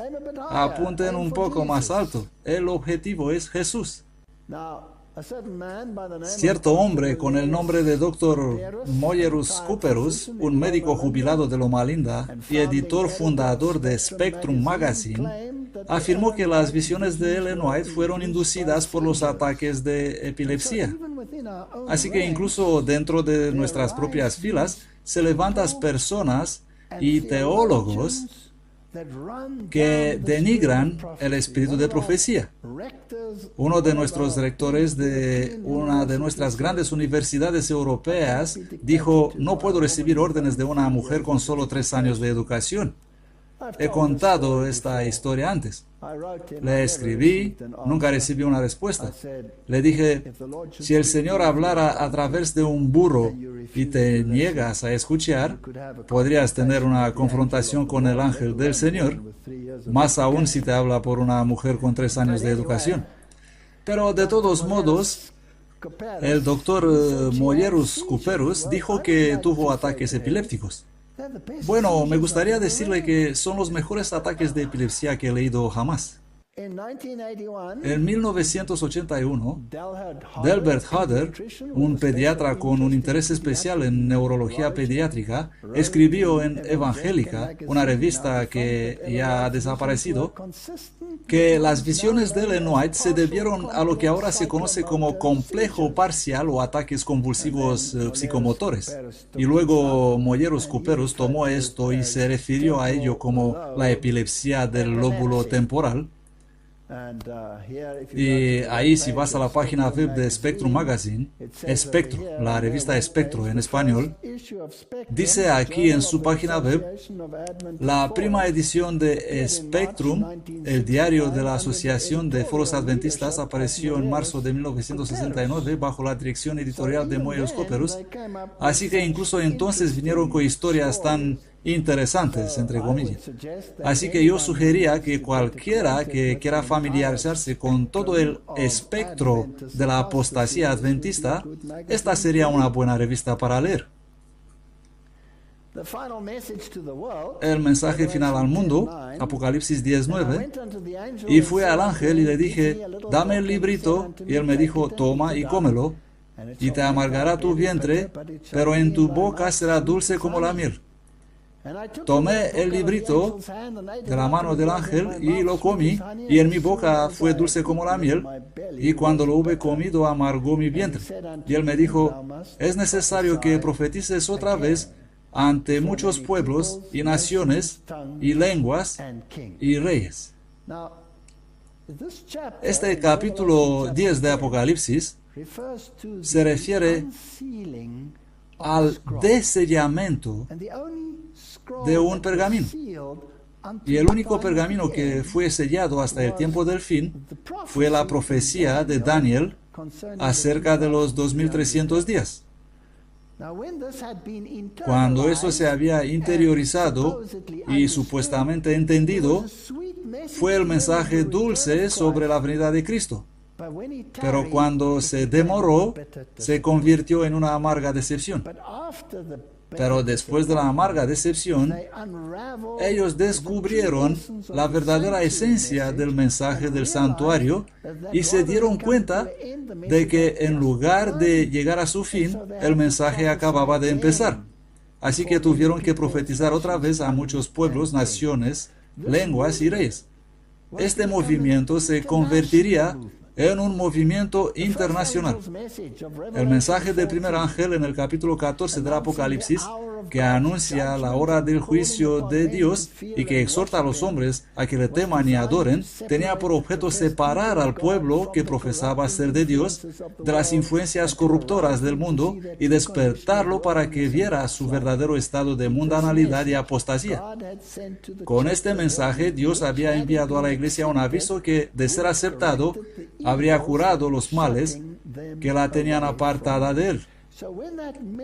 Así que cuando ese mensaje salió por William Miller diciendo Cristo viene, el mensaje de la segunda venida, con las verdades bíblicas restauradas, y las iglesias lo rechazaron, bueno, entonces una puerta se cerró y se abrió otra puerta. Hubo un cierre y una abertura de una puerta. Y los que habían aceptado el mensaje pasaron con Cristo en la segunda cámara. Ahora, algunas personas sienten que eso no tiene una base bíblica. Quiero hacer una pregunta aquí. En la época de los judíos, cuando Jesús estaba entre ellos, ¿podrían haberle aceptado ellos como su Mesías? Sin duda, podrían haberle aceptado como su Mesías, pero se negaron a hacerlo. Y luego cuando Jesús colgaba de esa cruz y el Cordero de Dios que quita los pecados del mundo fue crucificado por sus pecados, y el tipo encontró el antitipo, y el que era el cumplimiento de los diversos tipos y sombras se convirtió en el real y verdadero sacrificio, ¿continuaron ellos después de la muerte de Cristo con sus rituales? ¿Sí o no? Por supuesto que sí. Pero ¿se cerró la puerta para ellos como pueblo? Sí. ¿E individualmente? No. ¿Cuál era la condición para que puedan ser aceptados? Tenían que entrar por la puerta. Así que había una puerta. Y cuando se negaron a entrar por la puerta se cerró y ellos continuaron con sus rituales y sus ceremonias sin saber que los llevan a ninguna parte. Entonces, ¿qué tienen que hacer para entrar por esa puerta, de modo que la puerta no se cierra para ellos, sino que se las abra? ¿Qué tienen que hacer? Tienen que aceptar a Jesús como su Mesías.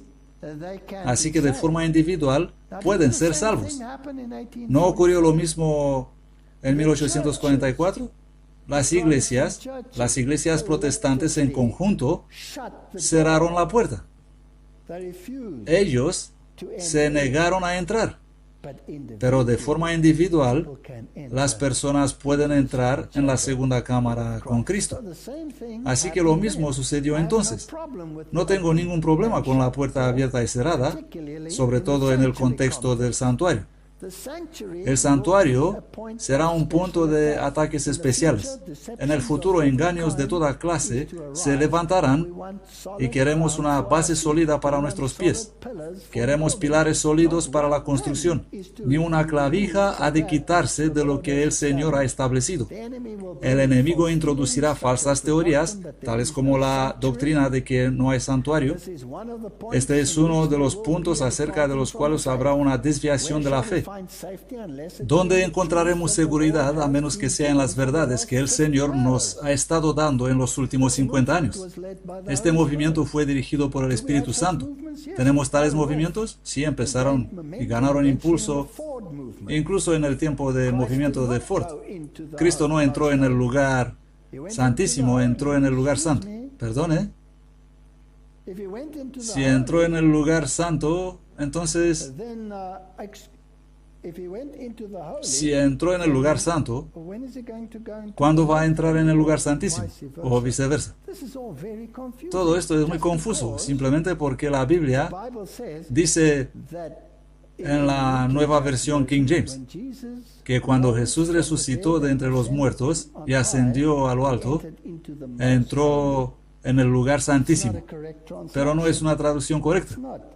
No es Hagia Hagion, sino solo Hagion.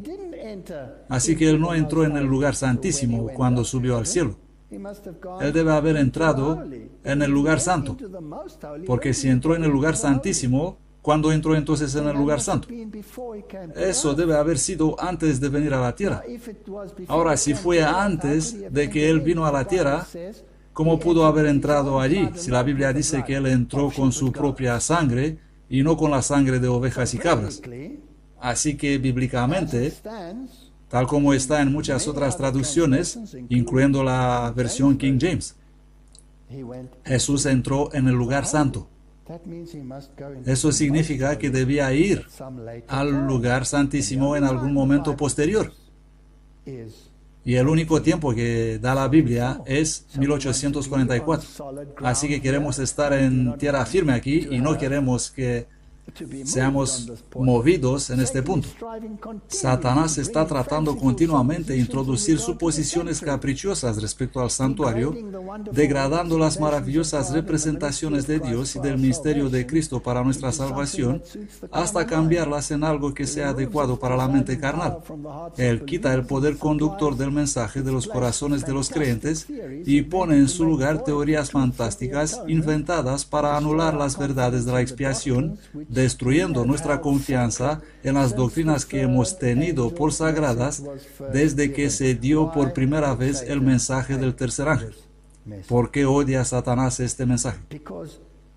Porque si Cristo no entró en el lugar santísimo en 1844, entonces el mensaje adventista no es cierto.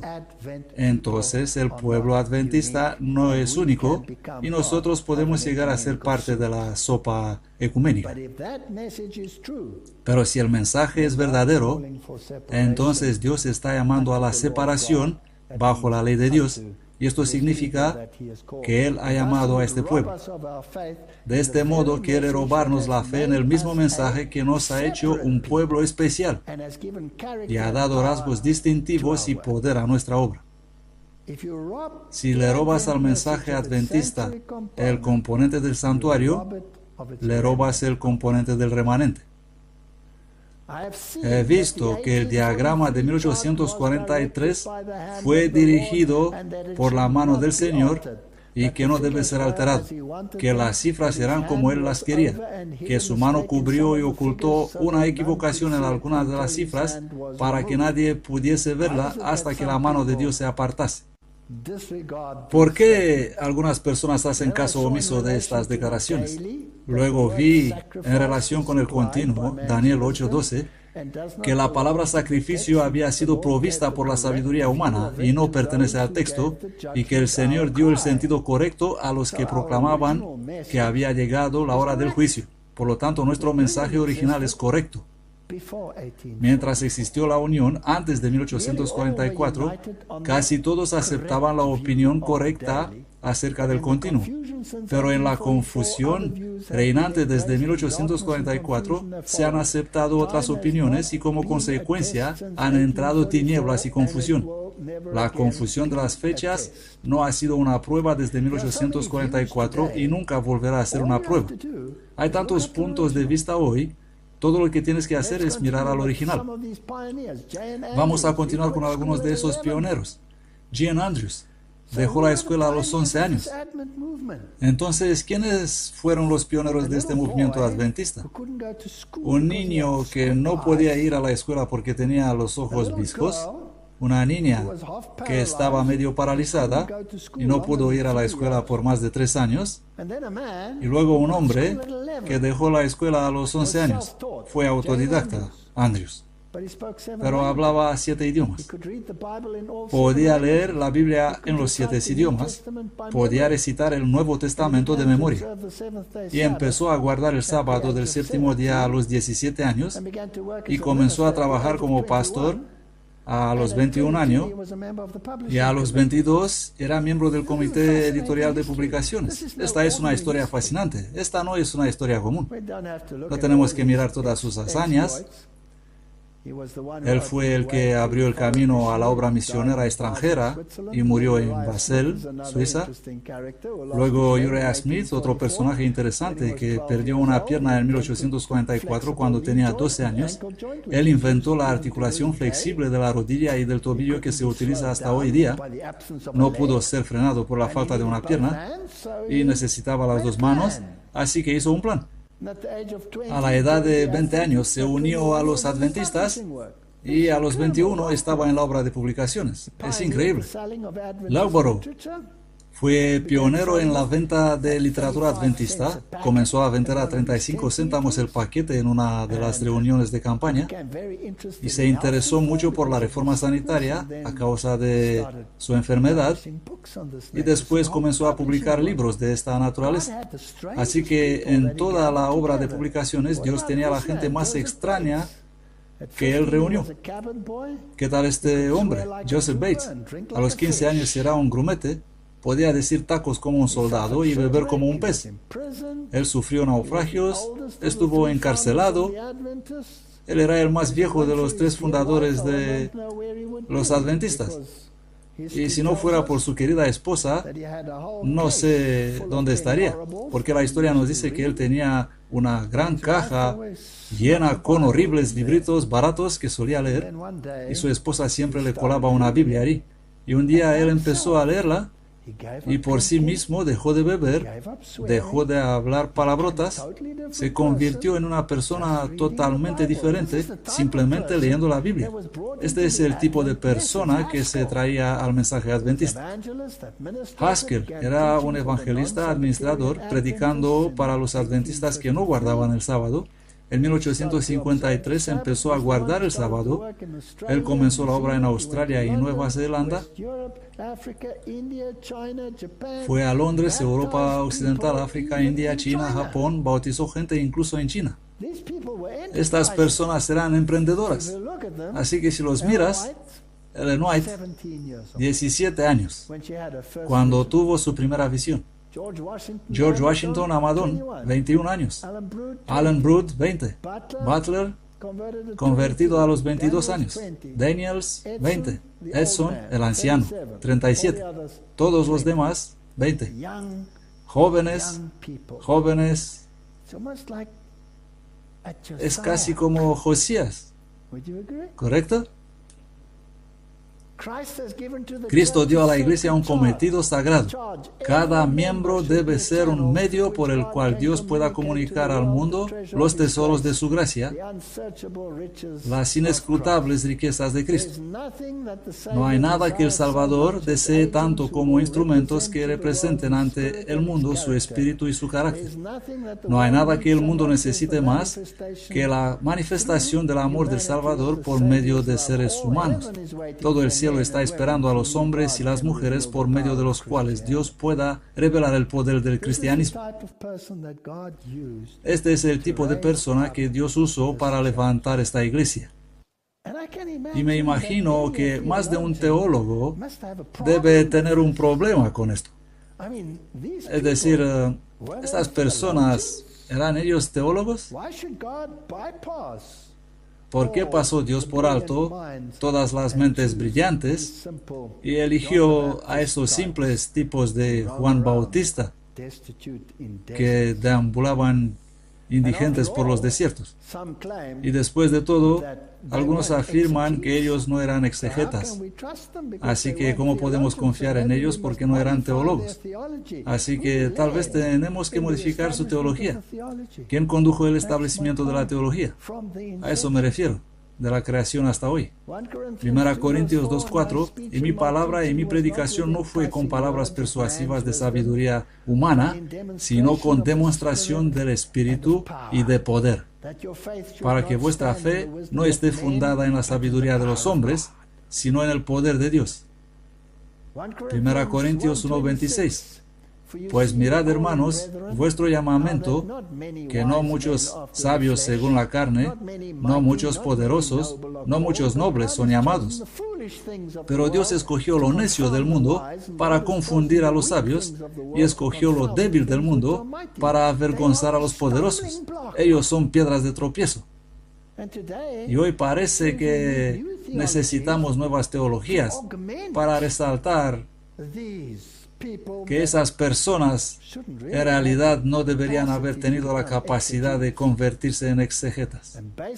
Y lo vil del mundo y lo menospreciado escogió Dios, y lo que no es, para anular lo que es, para que ninguna carne se jacte en su presencia, mas por él estáis vosotros en Cristo Jesús, a quien Dios hizo nuestra sabiduría y justificación y santificación y redención, para que, como está escrito, el que se gloría, gloríese en el Señor.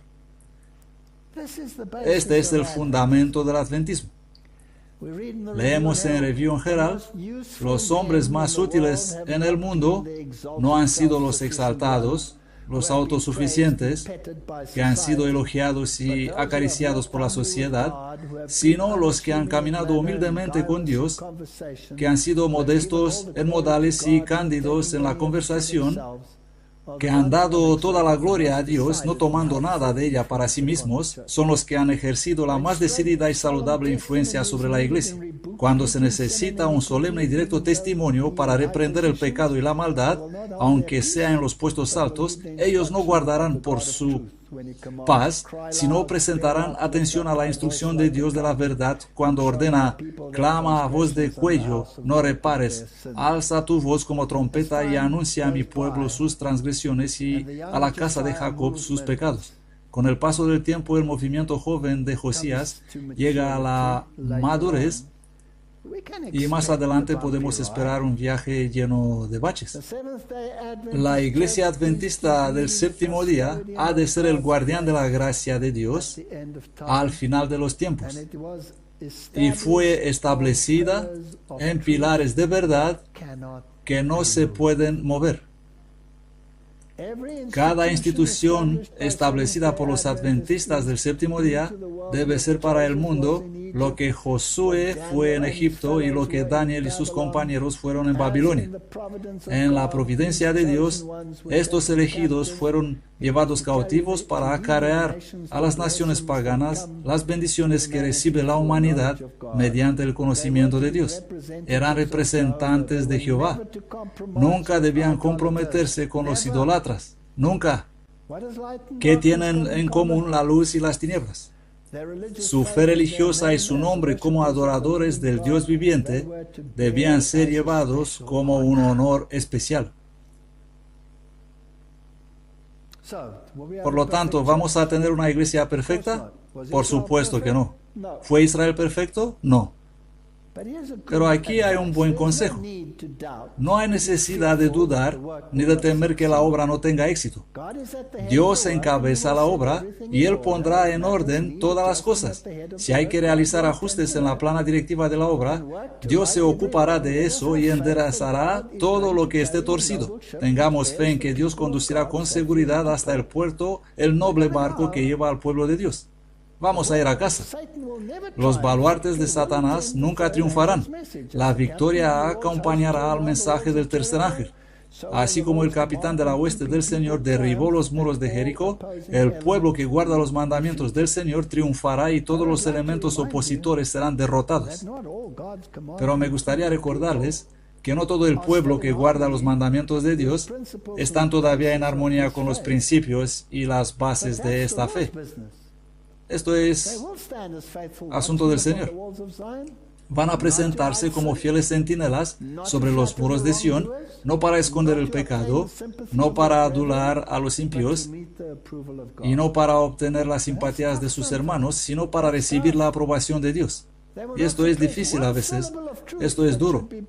No van a suprimir una sílaba de la verdad que debe ser pronunciada en reprensión o advertencia o en reivindicación de la justicia de los oprimidos con el fin de ganarse el favor y la influencia de cualquiera. en una crisis, ellos no estarán en una posición neutral, sino que se mantendrán firmes del lado de la justicia y de la verdad, incluso cuando es difícil tomar esta posición, y para mantenerla podrían poner en peligro su prosperidad y privarlos de la amistad de todos aquellos que aman.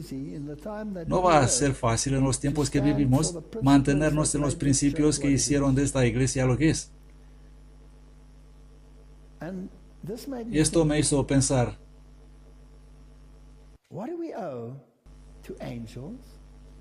ni siquiera sabemos qué les debemos a los ángeles y a los hombres. Leemos, solo cuando se vean a la luz de la eternidad las providencias de Dios, comprenderemos lo que debemos al cuidado y la intercesión de sus ángeles. Los seres celestiales han desempeñado una parte activa en los asuntos de los hombres.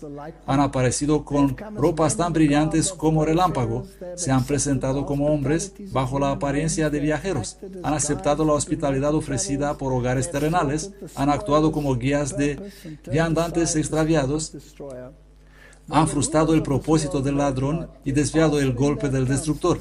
Aunque los gobernantes de este mundo lo ignoren, a menudo los ángeles han hablado en sus concilios. Si Dios está con un movimiento, entonces hasta los ángeles acompañarán ese movimiento. Los ojos humanos los han contemplado, los oídos humanos han escuchado sus pedidos. En tribunales y cortes de justicia, los mensajeros celestiales han defendido la causa de los perseguidos y oprimidos. En mi propia experiencia, sé que los ángeles están involucrados en esta obra. En las primeras experiencias, al leer lo que experimentaron Ellen White y esas personas, había ángeles involucrados. Y esas historias son registradas. El mayor héroe que alguna vez ha caminado entre los hombres nació en un pesebre.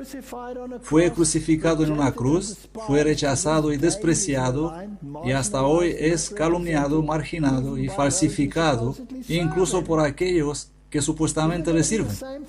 ¿No va a sufrir igual el pueblo de Dios? Creo que sí. Isaías 53:2 creció en su presencia como vástago tierno, como raíz de tierra seca. No había en él ni hermosura ni majestad. Le veremos, mas sin atractivo para que le deseemos.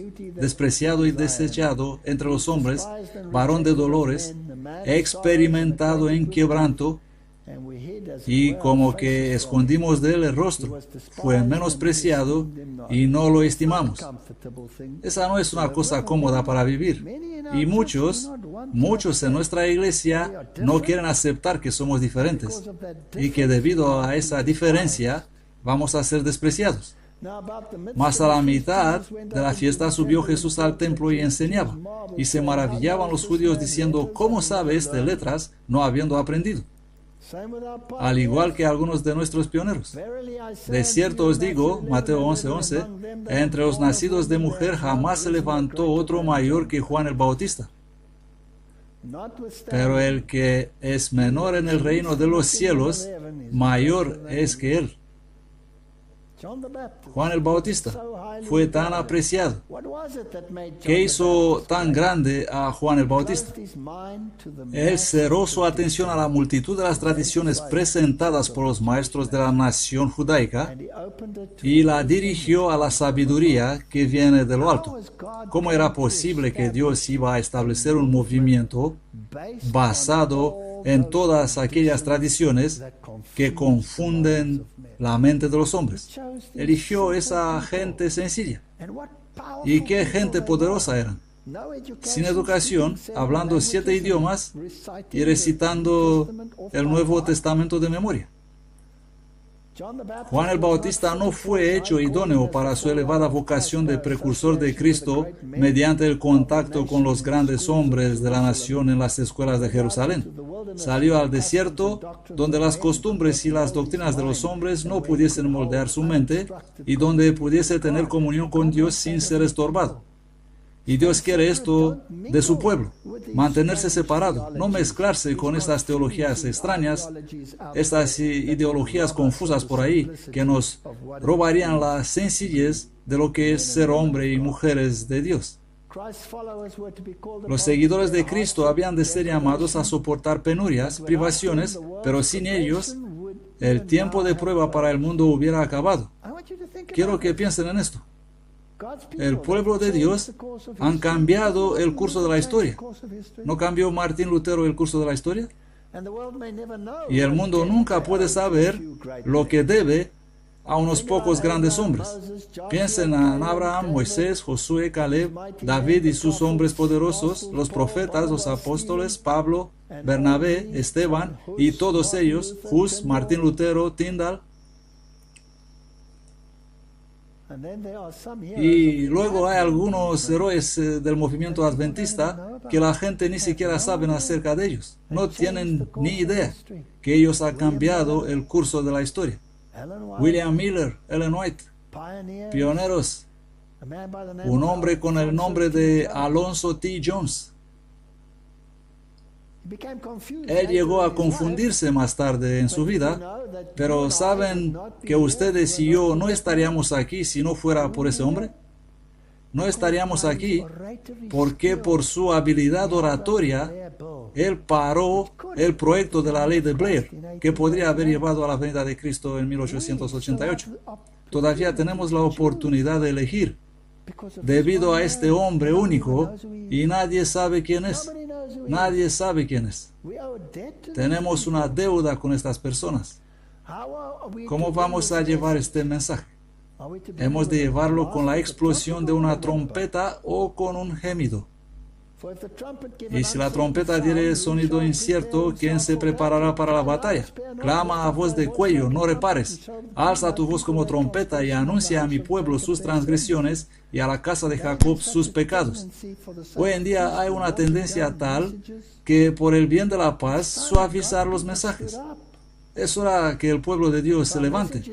Si se silencia el mensaje, el movimiento adventista se convertirá en una denominación más, entre muchos, tal vez en un constructor de puentes para unirnos a todos juntos. Se me dijo no hace mucho, solo somos un constructor de puentes, no somos un remanente. Esa es teología antigua, que se basa en personas sin educación, sin capacidad para la exegesis. Y nuestro mensaje se convertirá en un quejido en lugar de un poderoso llamado a separarse de Babilonia. Ahí es donde reside el poder. Y finalmente el Papa va a llegar a ser el benefactor del mundo y vamos a leer sus publicaciones en nuestros escritos, dejando que Roma se salga con la suya, eventualmente dejando que el Islam diga lo que quiera, y finalmente que todo el mundo tenga la razón. ¿No sería interesante? El Papa llegará a ser el benefactor del mundo y un ejemplo perfecto de rectitud y justicia en lugar de anticristo, así como lo han etiquetado las Escrituras, y como el mundo protestante por un tiempo fue lo suficientemente valiente para confirmarlo.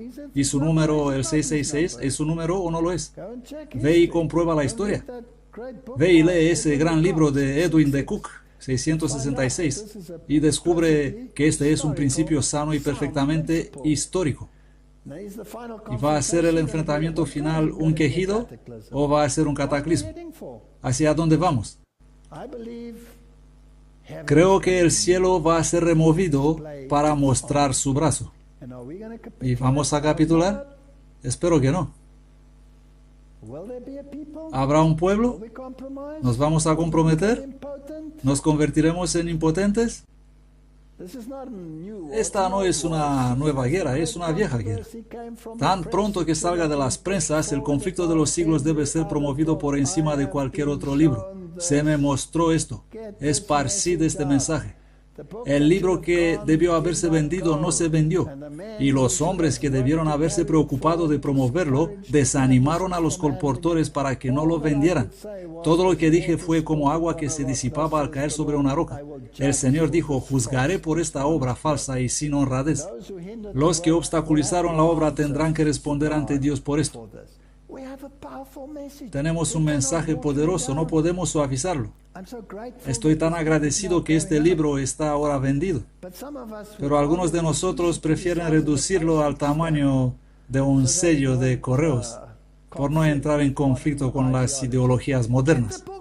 Esparcid este libro. Si es verdadero, que sea divulgado.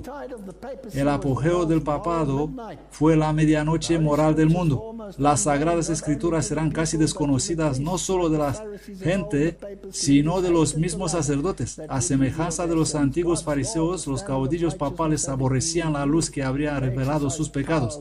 La ley de Dios, modelo de justicia, había sido eliminada. Ejercieron poderío sin límite y practicaron desenfrenadamente los vicios. Prevalecieron el fraude, la avaricia y el libertinaje. Los hombres no retrocedieron ante ningún crimen que pudiese darle riqueza o posición. Yo solo pongo esto para mostrar el estilo de escritura de los fundadores de este movimiento. ¿No está llamando a una espada espada? Creo que sí.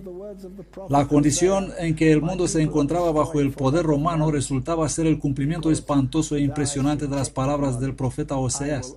Mi pueblo está destruido por falta de conocimiento. Por cuanto tú has rechazado con desprecio el conocimiento de Dios, yo también te rechazaré. Puesto que te has olvidado de la ley de tu Dios, me olvidaré yo también de tus hijos. Fuertes palabras. Así es como predicaban los pioneros. Nos encontramos a las puertas de grandes y solemnes acontecimientos. Las profecías se están cumpliendo. El último gran conflicto será breve pero terrible. La última advertencia debe ser dada al mundo. Hay un poder especial en la presentación de la verdad presente. ¿Cuánto tiempo continuará? Solo un poco de tiempo. Si alguna vez hubo una crisis, es ahora. Se deben hacer esfuerzos decididos para llevar el mensaje para este tiempo, especialmente ante el pueblo. ¿Lo vamos a hacer susurrando quejas? ¿O vamos a seguir el ejemplo de los pioneros de esta iglesia, cuyo mensaje estaba basado en las enseñanzas de la Biblia y fortalecido por el Espíritu Santo? Roma no ha cambiado y va a perseguir otra vez el pueblo de Dios. Las persecuciones de los protestantes por parte del catolicismo, debido a que la religión de Jesús casi fue aniquilada, serán más que imitadas cuando se unan el protestantismo y el papado. Si la puerta de prueba para la iglesia como cuerpo se ha cerrado, cuando se cerró la puerta, no individual, al igual que los judíos al aceptar la puerta pueden entrar, luego podemos esperar por parte de los protestantes el mismo tipo de persecución como lo hizo Roma. Satanás tiene 1 millar de ataques disfrazados que serán lanzados contra el pueblo leal de Dios que guarda los mandamientos para obligarlos a violar su conciencia. No necesitamos sorprendernos de nada que ocurra ahora. No necesitamos maravillarnos de ningún suceso horroroso. Los que pisotean bajo sus malvados pies la ley de Dios tienen el mismo espíritu que poseyeron los hombres que insultaron y traicionaron a Jesús. Sin ninguna contrición de conciencia harán las obras de su padre el diablo. Bastante directo dicho. Pero hoy, esta teología no es muy popular.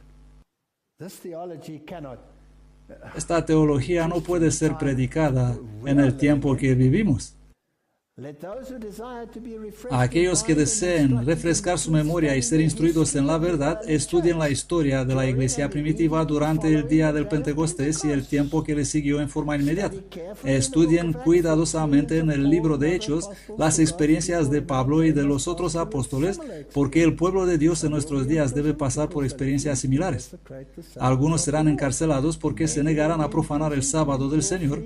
Muchos serán encarcelados, muchos huirán. Nos dirigimos a tiempos angustiosos. No podemos buscar la amistad del mundo, pero hay que predicar al mundo. Pero aquí tenemos las buenas noticias. La persecución lleva a la unidad entre el pueblo de Dios. Cuando la tormenta de la persecución realmente se desate sobre nosotros, las verdaderas ovejas oirán la voz del verdadero pastor. Se harán esfuerzos abnegados para salvar a los perdidos, y muchos que se habían extraviado, lejos de Redil, regresarán para seguir al gran pastor. Creo que la gente está empezando ya a volver, y espero que continúe. El pueblo de Dios se unirá y presentará al enemigo un frente unido. Ante el peligro común, cesará la lucha por la supremacía y no habrá disputa sobre quién debe ser considerado el mayor. Estoy esperando impaciente ese día. Debido a la falta de persecución, han ingresado en nuestras filas hombres que aparentan estar firmes y tener un cristianismo incuestionable, pero quienes, si la persecución surgiese, se apartarían de nosotros. Habrá un zarandeo. En la crisis considerarían de valor razonamientos especiosos que han influido en sus mentes. Satanás ha preparado diversas trampas para atrapar mentalidades diferentes. Cuando la ley de Dios será despreciada, la iglesia será zarandeada por terribles pruebas y una parte de sus miembros, más grande de que ahora podemos imaginar, irá en pos de espíritus seductores y de doctrinas de demonios. Muchos miembros abandonarán nuestras filas. Muchos sostienen la verdad solo con la punta de los dedos. Han tenido gran luz y muchos privilegios. Como Capernaum, ellos han sido exaltados hasta los cielos. En el tiempo de prueba que se acerca, se convertirán en apóstatas. Tenemos la amonestación. No debe haber ningún cambio en las características de nuestro trabajo. Debe resaltar tan claro y distinto como fue profetizado. No debemos entrar en ninguna confederación con el mundo, en el supuesto de que al hacerlo podríamos lograr más. ¿No vemos esto todos los días? Me dicen esto casi todos los días. Debes ser amigo de ellos. Sí, puedes ser amigo con la gente, pero no en la base de formalizar acuerdos. Si alguno se interpone en el camino para impedir el avance de la obra en las líneas que Dios ha señalado, va a desagradar a Dios. Ninguna línea de nuestra fe que nos ha convertido en lo que somos debe debilitarse. Tenemos los antiguos hitos de la verdad, la experiencia y el deber, y debemos permanecer firmes en la defensa de nuestros principios a la vista del mundo. Y luego tenemos la promesa de que Dios enviará su Espíritu. Es con ferviente anhelo que anticipo el tiempo cuando se repetirán los sucesos del día de Pentecostés, aún con mayor poder que en esa ocasión. En visiones de noche pasó delante de mí un gran movimiento de reforma en el seno del pueblo de Dios. Muchos alababan a Dios, los enfermos eran sanados y se efectuaban otros milagros. Se advertía un espíritu de oración como lo hubo antes del gran día de Pentecostés. Me gustaría decir al pueblo de Dios, aguanta ahí. Estamos en un escalofriante viaje, pero vamos a conseguirlo. Habrá un zarandeo como no podemos imaginar. La gran obra de evangelización no terminará con menor manifestación del poder divino que la que señaló el principio de ella. Las profecías que se cumplieron en el tiempo del derramamiento de la Biblia temprana al principio del ministerio evangélico deben volverse a cumplir en tiempo de la Biblia tardía. Y vamos a ir de un lugar a otro y miles de voces proclamarán este mensaje. No debemos desanimarnos en este movimiento. Así pues nosotros, como sus colaboradores, os exhortamos también a que no recibáis en vano la gracia de Dios. Acerquémonos pues confiadamente al trono de gracia para alcanzar misericordia y hallar gracia que nos ayude en tiempo de necesidad. Por lo cual ceñid los lomos de vuestra mente, sed sobrios, esperad hasta el fin en la gracia que se os traerá en la manifestación de Jesucristo. Este movimiento tiene un origen profético. Este movimiento tiene un final profético. Este movimiento va a vencer marchando hacia el reino y ninguno de los pilares y ni una clavija de lo establecido por el Espíritu Santo en el inicio se perderá al final. Amén.